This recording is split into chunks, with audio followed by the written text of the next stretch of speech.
दोस्तों, जब से आपका एएलपी का मॉक टेस्ट आया है आपके लाइव वेबसाइट पे जो जनरल आपको दिखता है जिस तरीके से, उसमें ऐसा देखा गया है कि आपके जीके के प्रश्न बहुत सारे हैं।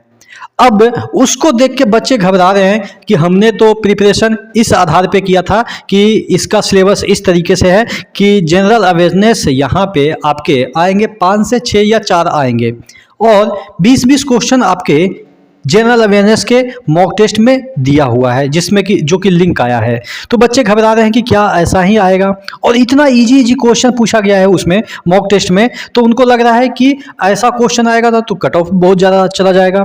तो इस वीडियो में हम चर्चा करेंगे कि क्या मॉक टेस्ट से हम चीज़ों को रिलेट कर सकते हैं और क्या वैसा कुछ एक्चुअल चीज़ें आती है। तमाम चीज़ों के बारे में डिस्कस करेंगे। चैनल पे नए तो सब्सक्राइब कर लीजिएगा। और एएलपी की तैयारी कर रहे हैं तो आपके लिए टेक्स्ट बुक एक सेल आया है, yearly text book pass pro है, जो कि आपके 615 रुपये में पड़ेगा। 699 रुपये का था, जो कि ER मनीष कूपन कोड जरूर यूज कीजिएगा, जिससे कि 12% का एक्स्ट्रा डिस्काउंट मिल जाएगा। और कोई भी एग्जाम में सिलेक्शन लेते हैं तो ये भी पैसा आपको रिफंड मिल जाएगा। और यहाँ पे आप 700 प्लस एग्जाम के लिए 80,000 plus mock test, 12 plus language में 20 लाख प्लस एक्टिव यूजर यहाँ पे आपको मिल जाते हैं। प्लस अगर आप एएलपी की तैयारी कर रहे हैं तो CBT 1 और 2 के लिए 936 टेस्ट मिल जाते हैं। जनरल साइंस के भी आपको 341 टेस्ट मिल जाते हैं। नीचे डिस्क्रिप्शन बॉक्स में इसका लिंक दिया हुआ है, वहां से जल्दी जाके इस ऑफर को ग्रैब कर लीजिए।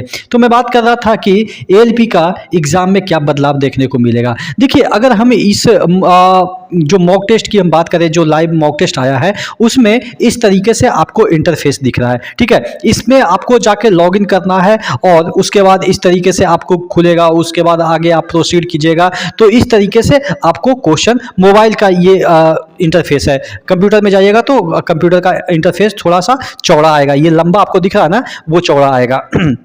तो लेकिन क्या ये अंतिम जैन तीर्थंकर कौन थे, ये सब प्रश्न पूछे जाएंगे?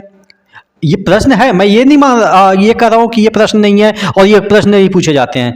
तो क्या इतना इजी प्रश्न और ऐसे ही प्रश्न जो कि ये जीके के हैं, और ज़्यादातर आपके जीके के ही क्वेश्चन इसमें दिख रहे थे कि 15-20 क्वेश्चन आपके जीके के ही हैं, तो क्या 15-20 क्वेश्चन आपके जीके के ही आएंगे? तो ऐसा नहीं है। मैं आपको गारंटी के साथ, दावे के साथ कह सकता हूं, ये जो है वो आपके एनटीपीसी के प्रीवियस 2019 के जो पेपर आए थे ना, उसमें जो मॉक दिया था वही वाला फिर से चिपका दिया है। यानी कि आपको इसका क्वेश्चन नहीं दिख रहा है। बहुत सारे आपके टीचर जो है इस क्वेश्चन को सॉल्व भी करवाना चालू कर दिए हैं, और कुछ लोग तो कहेंगे कि इसी से आएगा भी।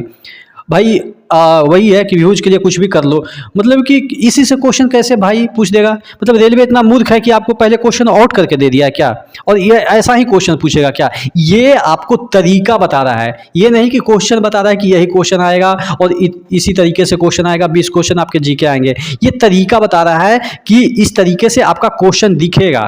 ठीक है, कहाँ पे क्लिक करना है, कहाँ पे सेव करना है, कैसे आपका लैंग्वेज चेंज करना है, ये तरीका बता रहा है, जिससे कि आप कंप्यूटर के साथ फेमिलियर हो जाएं। ऐसा नहीं है कि क्वेश्चन आपको बता रहा है कि ये क्वेश्चन आएगा। आपके क्वेश्चन जो है वो इसी से आएंगे आपके। हाँ, ये बात मैं मानता हूँ, रेलवे ये भी फिक्स नहीं रखता है कि अगर 20 क्वेश्चन आपके मैथमेटिक्स के हैं तो 20 क्वेश्चन मैथमेटिक्स के पूछेंगे। किसी में 18 भी पूछ सकते हैं, किसी में 22 भी पूछ सकते हैं, यानी कि 2-3 ऊपर नीचे होता है। जनरल साइंस के 20 है तो किसी में 22 भी पूछ देंगे, किसी में 18 भी पूछ देंगे, किसी में 15 भी पूछ सकते हैं, अगर वैसा भाग्य आपका खराब रहा तो। फिर यहाँ पे अगर हम करंट अफेयर्स की बात करें तो करंट अफेयर्स किसी में 10-10 क्वेश्चन पूछ देंगे, और जीके के कुछ भी 1-2 क्वेश्चन पूछेंगे, 12 क्वेश्चन हो जाएंगे, और दे रखा है सिलेबस में 10 ही क्वेश्चन। तो ये नहीं मायने रखता है कि जितना दे रखा है उतना पूछा कि नहीं, लेकिन आप कहेंगे कि जीके के 20-20 क्वेश्चन, तो ऐसा नहीं है।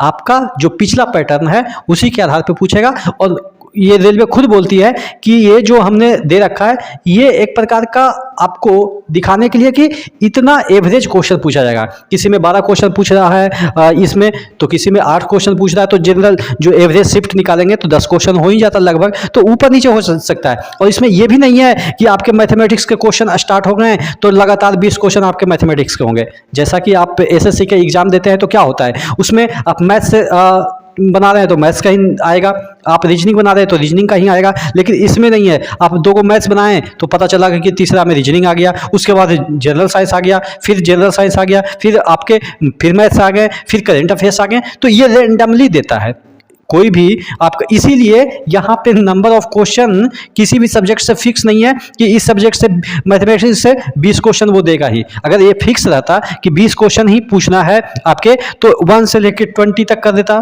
क्वेश्चन, फिर उसी तरीके से आपके 20 से लेकर 25 जो भी है 45 तक ये रीजनिंग कर देता। तो ऐसा नहीं पूछता, इस वजह से यहाँ पे आपको कोई दिक्कत वाली बात नहीं है, पिछला जैसा ही पैटर्न है। आशा करते हैं चीज़ें समझ में आई होगी। नेक्स्ट वीडियो में मिलते हैं, तब तक के लिए जय हिंद।